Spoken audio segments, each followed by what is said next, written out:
Here's what you need to do. You've got to first shave your head. You dress all in black. You've got to wear a white robe, eat only kosher foods. You've got to become a vegetarian. You face Jerusalem. You've got to face India when you pray. You pray only in Hebrew, and you grow a nice big beard. And if you do all of those outward cultural things, you'll discover the God of the universe.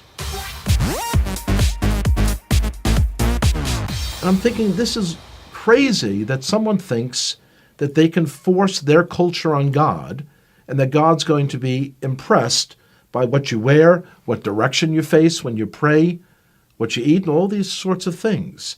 It seemed to me that if there was a God out there who could be known, he should be able to be recognized no matter where I face, no matter how I'm dressed, because he's God.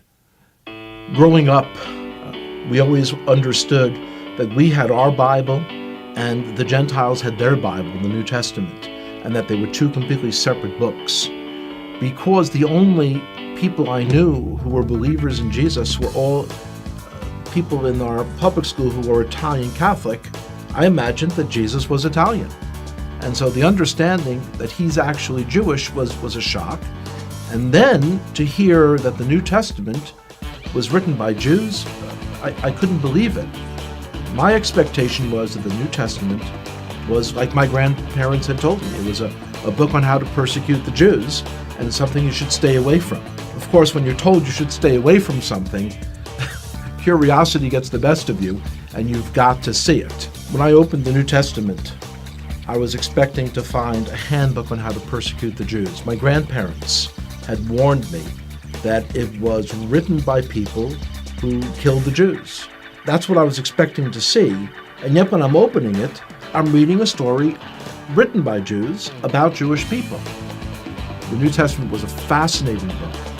And so as I opened this book in the library, I kind of looked around, made sure that none of my friends had seen me taking a Christian Bible off the shelf. And I opened it. Here's the first sentence. It says, "This is the genealogy of Jesus the Messiah, the son of David, the son of Abraham." So 3 people are mentioned, and they're all Jewish. I was very shocked. And as I continued to read, I'm reading the story of a Jewish man who was born in a Jewish village, in a Jewish country, and one day walks into a synagogue and announces that he is the Messiah. The more I read the words of Jesus, the more I became attracted to him. It was as beautiful as anything I had ever read in any other part of the Bible. As I came to faith that Yeshua, that Jesus was the Messiah, it was clear that that was the most Jewish thing I could do. This is not a person who's a renegade to our people. This is the one who was promised in our Bible, the 53rd chapter of Isaiah. It is astonishing. If you would just read that chapter, just without the Bible being around it, you would say, oh, this is some Christian Bible. This is Jesus. When you realize, though, that it's in the middle of our Bible, our Jewish Bible. When I first came to faith, I dared not tell my father, because this is a time period in the 1970s when there were lots of gurus and cults, and he was very concerned about me getting involved in some crazy sect and going off someplace.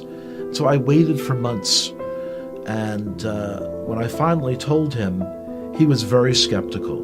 On his own then, he started to read about Jesus as well. About a year and a half later, I told him that the fellow who wrote one of the books that he had read, that this fellow was giving a lecture in the city in New York, and he agreed to come out to hear that person. And one of the most amazing moments of my life was the speaker said, "Would everyone here who is a Jewish believer in Jesus, would you raise your hand?" And I raised my hand.